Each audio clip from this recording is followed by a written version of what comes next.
man, that music is awesome. It's job every time. What's going on, everybody? Welcome to the Reload Show. Guess what, guys? We made it half a year. Episode number 26. Who would have thought it? Yeah. So we are just three guys from three different parts of the country, three different companies. We get together every single week to hold each other accountable in real estate, loan officer, mortgage, whatever you want to call it. I am Candido Diaz. I have with me Sean Richard and Mark Sullivan. Gentlemen, how are you doing? Fantastic. Doing well. Oh, wow. Go ahead. Great. Yeah. Awesome. Speechless. Planned out so well.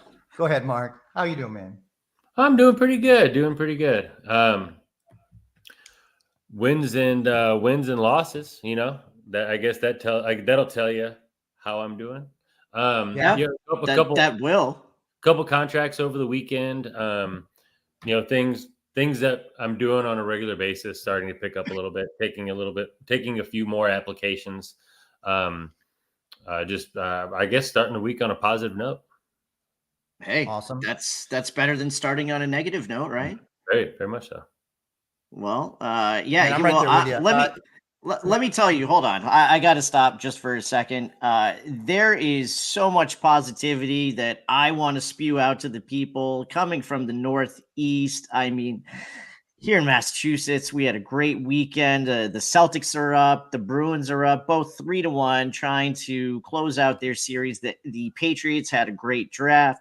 The Revolution welcomed Messi to a sold-out Gillette Stadium. I mean, sorry about my Northeast bias, but it was a pretty freaking awesome last week. So, yeah, I'll just leave with that. Go ahead, Sean. I didn't want to interrupt, but I'm doing well. I'm doing well. It's been good. It's been busy, man. I've got a lot going on with planning for events, contracts coming in. I had a client this morning starts blowing up my phone via text at 6:30 in the morning. It's like, oh man, that's going to be a fun one today. So, it's good. It's been really good.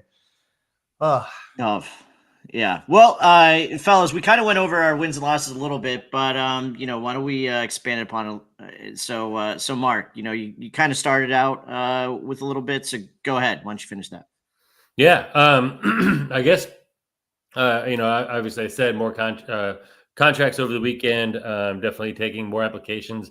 I feel like I've just been having more positive conversations recently than in the recent past. Just with my normal reach out to referral partners, reach out to past clients.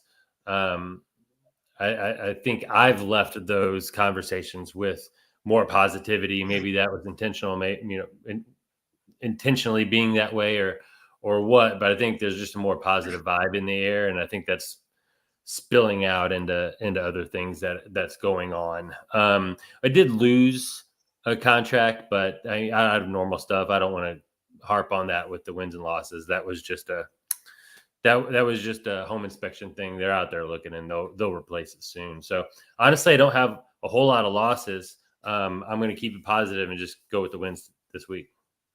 Love it. Sean, what do you got? You're cool. Yeah, man. I would say, a good win for this past week. Thursday, I was at a title company event in Fort Worth, and a bunch of agents there. Got to meet several agents. So I had a really good time. And I started talking to this one agent who was talking about, they were relatively newer to the industry. They were a year in, and they were talking about how they were creating really good experience for their clients. And they mentioned that they've been fortunate enough to get a review for every single client that they've helped. They closed 12 transactions over the last year, and they're like, "Oh, I got 12 reviews," and I've got my ultimate client review strategy. So I said, let me ask you, like, what if you could get 36 to 48 reviews from those transactions? And he goes, "Well, what are you talking about?" And I just gave him a nugget of my ultimate client review strategy. And he goes, man, I've been doing this only a year. He goes, I talk to people all the time. I talk to my mentors, coaches. Like, nobody has ever brought that to my attention. And so I've actually got a meeting set up with him this Thursday now to kind of dive in and possibly have a new partnership, budding. So that's fantastic. Losses, what's my, I like to say my shitty moment of the week, right? Like that's exactly why I have this. Nothing too crazy. I potentially could have a loss to share next week. I got a client that I've been doing a lot of extra work for, been going above and beyond with the analysis of properties that he's looking at. And he went under contract. The listing agent reached out and she's like, I'm excited. Like I've been talking to her. She's like, oh, I'm so excited they're working with you. And then I find out yesterday afternoon that the lending is still up in the air. He may be going somewhere else. And so a little bit disheartening, the amount of work that I put in, but it's the nature of our industry, right? That happens from time to time. And hopefully I'm gonna have that as a win next, but to be determined. So that's what's going on. My wins and losses, man. Well, good luck. Hopefully that'll be the positive and not the negative. How's that? I won. I have 2 contracts. One I won. One is to be determined. All right. Well, that's good. That's good then. So for me, other than all the positive Boston news, as far as the negative goes, I wanted to touch base on this a little bit. We got a subject to appraisal come back, and I feel like, especially in our industry, we have such a tendency to always go negative, like, ah, shit, it's always the appraiser's fault, no matter what it is, right?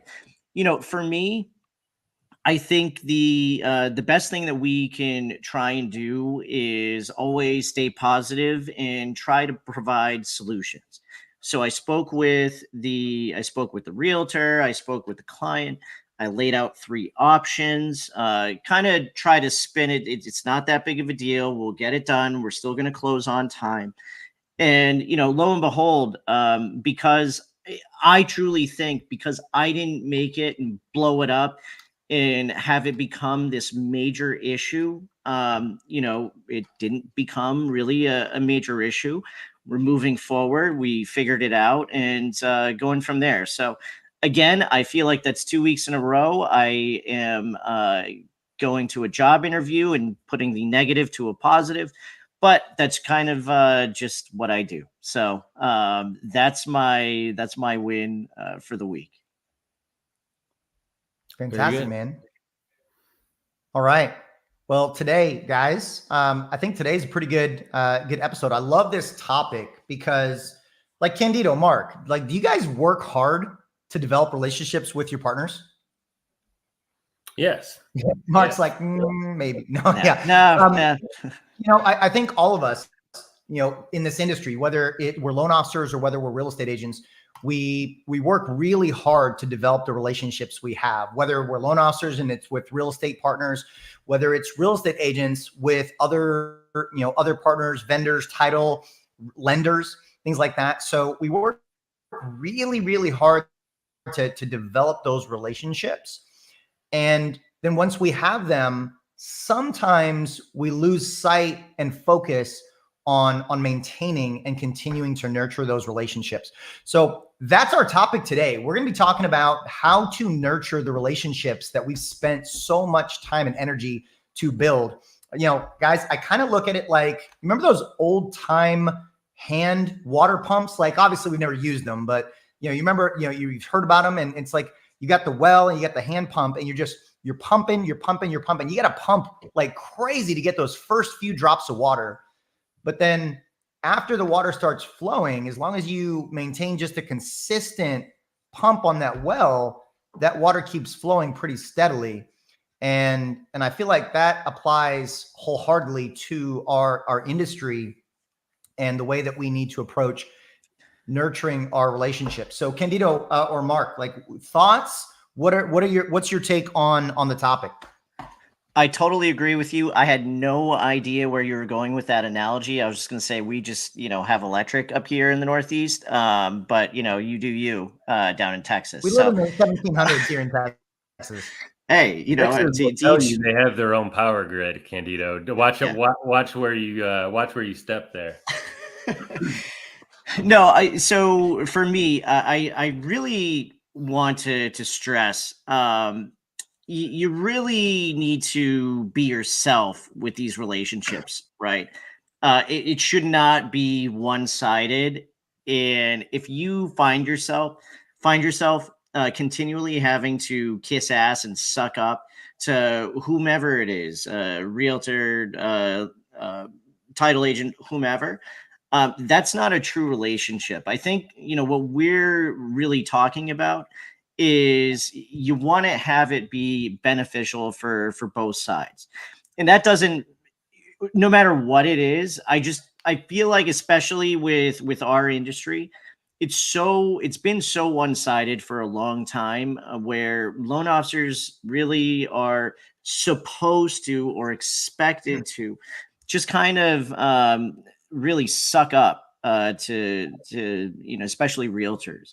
So I think it's important that we provide value, so that way it can be something that it turns into a relationship. Because if that's the case, where you're constantly trying to basically walk on eggshells, then that's not a real relationship. So yeah, I don't know, what do you guys think about that?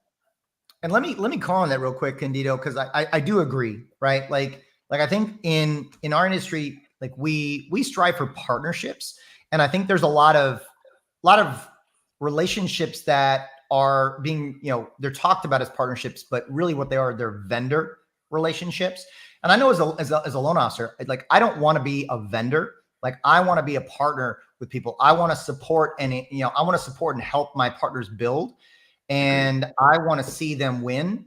And I always look for partners that want to see me win and then to support my business. I talk up my partners to clients. I want partners that are going to talk me up as well.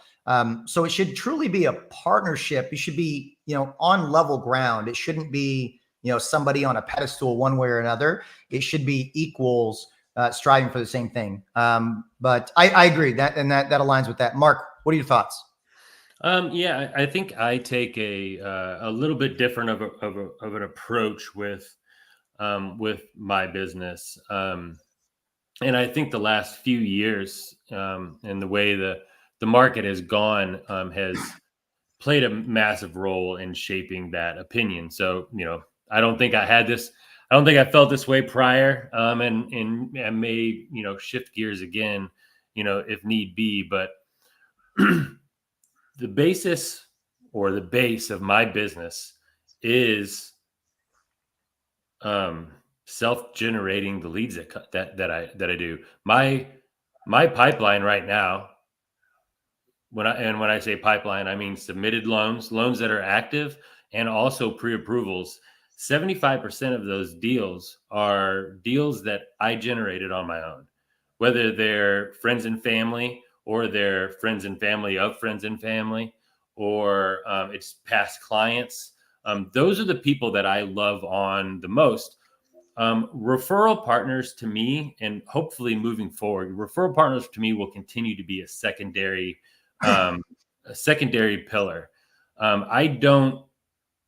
There's not a single referral partner out there, whether it be a real estate agent, or whether it be an attorney, or a title agency, or whatever it is. There's not a single partner out there anymore that, if they stop sending business to me, would wreck my world. So I don't treat it like that any longer. Now in 2020, before that, in 2018, there were a few real estate agents that made up a bulk of my referral business, that if they stopped sending business to me, my business suffered. Lucky for me, everybody stopped sending business to me for a while, and I was able to rebuild. Right. You're forced. Yeah. And, I don't want to be in that position again, because I felt that stress. Whenever I spoke to those people, I felt like I have to make this person love me. I have to make this person continue to love me. And I don't feel that way anymore. If somebody stopped sending me business, I would be okay, because of the way I have my business structured. And to say all that, the reason I say all that is not to gloat, because I'm still building that, right? I'm still building from the ashes of what my business once was. But the reason I say that is because now I have conversations that are extremely productive, because 50% of my thought process isn't based around, I hope this person likes me, I hope this person will someday send me business. It's centered around productive questions. It's centered around value, where I'm just genuinely curious, where's your business at? Right. It used to be they could say, we're killing it, and there's nothing, like we wouldn't know the difference. But now I can just look at MMI and see that, oh, no, you're not, And so it's really just genuine. Hey, how's your business? What do you do for leads? Where do you see yourself in the future? Stuff like that. And what I try to find in a partner is common ground. Right. Is when our goals align. One of my favorite questions is my response is, hey, I love that goal. I share that goal here. Here's how mine sounds. How do you think we could help each other achieve that? And if we both find a way where I can help them, they can help me, I think that's a good partnership moving forward, because I won't be on pins and needles. I refuse to be on pins and needles with any relationship moving forward. So that's kind of where I stand. And I think I'm better for it. I'm probably not better for it in the short term, in the present. I'm probably better off in the present, sucking up and begging for business, but that's not what long-term Mark wants to be. So I'm going to take it on the chin now and build a better future with that mentality. Right. But I know Candido. Go ahead, Candido. Yeah, no. So what about what about with people that you're currently working with? So, referral partners that you're working with now. What are some of the things, Sean, that you're doing or saying to kind of keep that relationship going, to keep the fire in that relationship? Yeah. So let me first say this. So Mark, I agree with you. Our industry, and sometimes this happens on the agent side with other partners, but a lot of time it's been lenders to agents, is there is a massive weak mindset when it comes to the partnerships. It's like you said, it's a lot of loan officers have commonly felt like, oh, I've got to do whatever I need to do to please them, right? To make them happy. Otherwise they'll just stop sending business. And I'm sorry, that's a weak mindset. And believe me, I used to be of that mindset. So it's not like, oh, well, I'm better than everybody. I used to be of that mindset, and it's taken me time to shift that mindset where I'm not better than them now. It's just, we're here. And so if you're still putting partners on a pedestal, you've got to work on that mindset, because you need to be here. And so some things that I'm doing is, as a partner, I want to be a good partner to my partners. So I'm always asking for feedback. I had a meeting with one of my partners the other day as a husband and wife team. And I simply, candidly asked them, is there anything that I'm doing or that I'm not doing that I could improve for you? And I got their feedback. Now, fortunately, it was positive feedback. They're really happy with everything that's going on. But we can't be afraid to ask that question. Hey, is there anything I could be doing better for you? Is there anything that I'm not doing that would be helpful?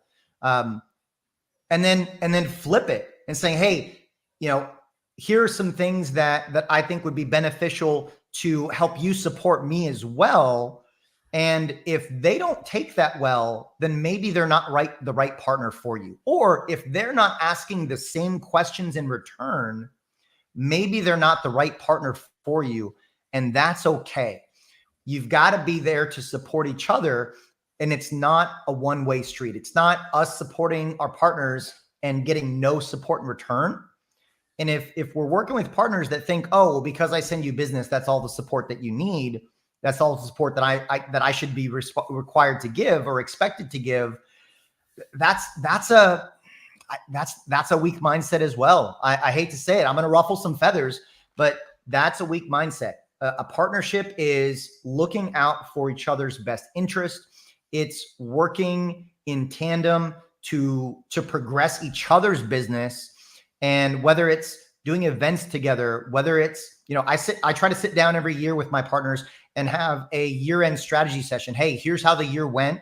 Let's look at going into next year, what we can do to support each other better, not just what can I do for you.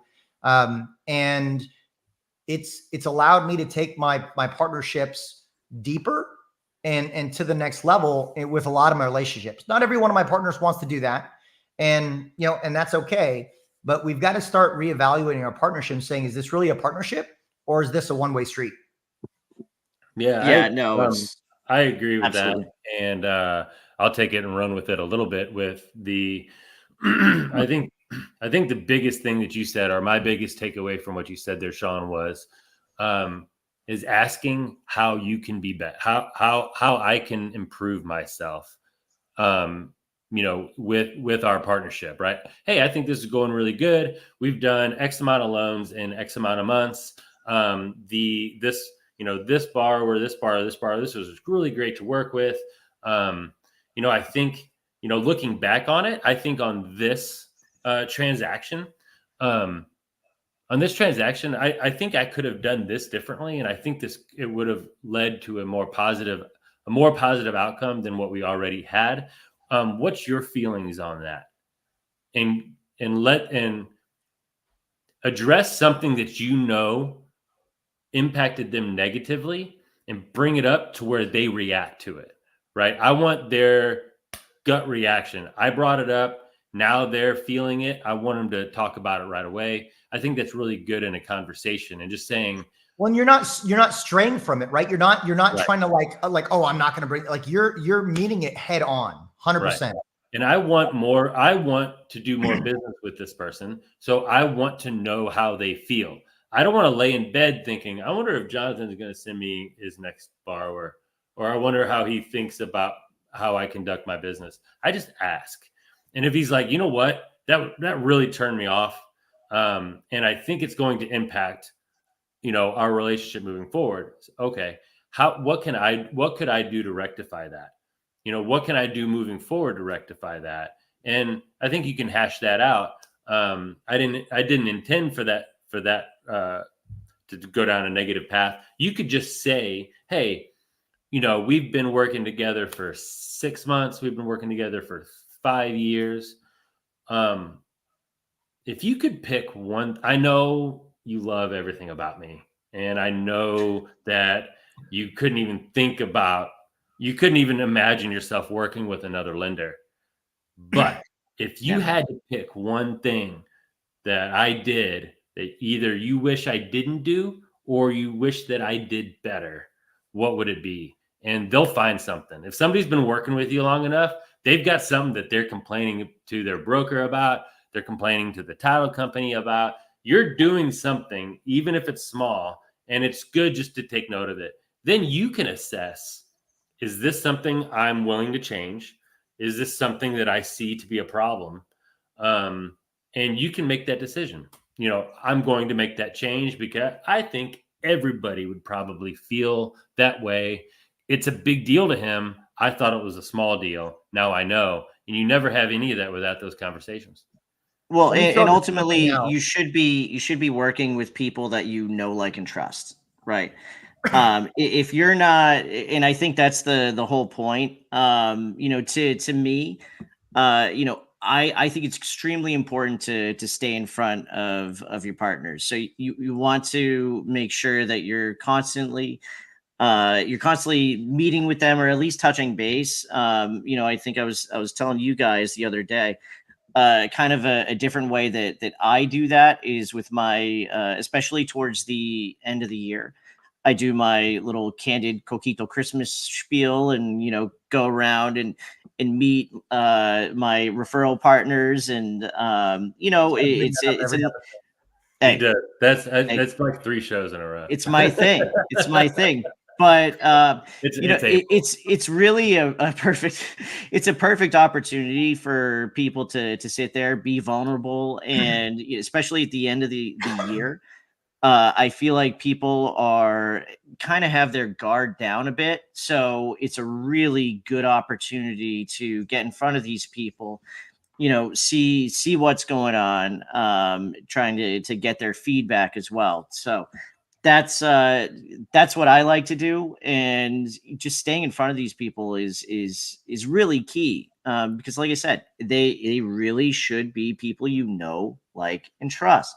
If that's not the case, then guess what? Sometimes you outgrow different partners, different partnerships, and that's okay. That means you're maturing. It's okay to move on from, whether it's a toxic relationship or just something that needs to be moved on from. So I think that's important too, because sometimes we're a little hesitant to move on from something that's worked in the past. It doesn't always mean it's going to continue working in the future. Well, let me throw this out there also, because Mark, I loved how you talked about like basically being vulnerable, right? Like being vulnerable enough to be open to whatever they're going to say, good, bad, or ugly. And so one of the questions that I've started using lately with my partners as I sit down that really gives me more information and allows them the freedom to tell me what's going on is I like to ask, is there anything specific that's keeping me from being able to work with more of your clients? And because they may be sending me 1 out of every 3, 1 out of every 5, 1 out of every 2, I want to understand, is there anything in their mind that's keeping them from introducing every single client to me? And whether it's they have multiple relationships and they want to spread them out, I want to understand that. Whether they feel like maybe they think that, I work great with a certain type of client, or maybe they only think that I work with a certain type of client and I haven't done a good enough job expressing that I can work with, a wide variety of clients. So it allows me to really understand that and figure out, okay, where am I as far as their, the trust level and the overall clients. And if they say, hey, it's this, now I can dive in. Hey, tell me more about that. And I can better understand it. But going back to what you were saying, Mark, and kind of what we're all alluding to is being vulnerable enough to welcome that feedback, knowing that there could be some negative feedback in there as well. And that's okay. If we're not willing to accept the negative feedback, then we probably shouldn't be doling out a whole lot of negative feedback either. So Yeah, don't dish it out if you can't take it, right? Yeah, for sure. And I think one of my main takeaways from what you just said there is when you're asking that question, and I love that question because it's what is preventing me from being able to work with more of your clients. And I say we, loan officers, anybody that's referral based and wants to work with a referral partner more, stresses themselves out trying to figure out how they're going to work with that person, but they never ask that question. And the answer, and it's important on 2 fronts. The answer may be my number one lending partner is my best friend since I was 7 years old. They do a really awesome job, and they not only care about their business, but they are deeply on a personal level invested in my business as well. As long as that relationship stands, they're always going to be my number one. But I do enjoy working with you, Sean. And sometimes it's just not a good mix to send a client to my number one lender. Maybe it's a personal conflict, maybe it's personalities or whatever it is. Maybe they can't do the loan. But whenever I don't send it to my number one, I'm going to send them to you. And when you look at that answer, without a doubt, there's nothing I can do. There's nothing that I'm going to be able to do. Maybe there is, but there's very few things that you could do. And it's not worth your time to try to be that number one. What is worth your I would time? say in that case, Mark, you're not number 2, you're number 1B. Right. And you're still getting, let's say you enjoy working with this person. You've got, 4 deals over an X amount of time, whatever. You found that to be good, and you found where you want to work with that person more. Well, what that person just told you is you're going to keep working with me at this level. It's not going to go higher, but if you keep pushing, it's going to go lower, right? Or you spend a lot of time spinning your wheels and not getting anywhere. So I know that I can scale it back a bit. I can make sure that I'm nurturing that relationship, knowing exactly where I stand and knowing I'm going to get a few loans. Well, that's the point, and right? that's Knowing extremely exactly healthy. where you stand. Yeah, that's extremely healthy. But you have to ask those questions in order to actually know that. So It's got to be vulnerable. Hey, sometimes it's okay to be the side chick. So fellas, any final comments as we wrap this one up? I would just say I love this show. topic. I love this topic. It's so important because, again, we work just so hard to build these relationships, and for us to just let them fizzle after we build them because we haven't taken the amount of time to nurture them and really treat them like a partnership is just a waste of all the time and energy that we've spent. So it's so critical to be doing the maintenance, the relationship maintenance. We've got to, keep dating, so to speak, right? I think that's important. Yeah, you gotta constantly be evaluating, so that way you can try and you could always be doing a little bit better. You never know. So just my closing thoughts is it doesn't matter if you're a loan officer, a real estate agent, if you're an insurance, whatever it is that you're doing, if you are in a sales position, just make sure you're cultivating the right relationships and make sure you're acting in a way that would make you want to send business to you. And I think that's the bottom line. 100%. Awesome. All right, fellas. Well, great show today. Make sure you guys tune in each and every week. We are here holding each other accountable. And we look forward to seeing you next week. Thanks for tuning in.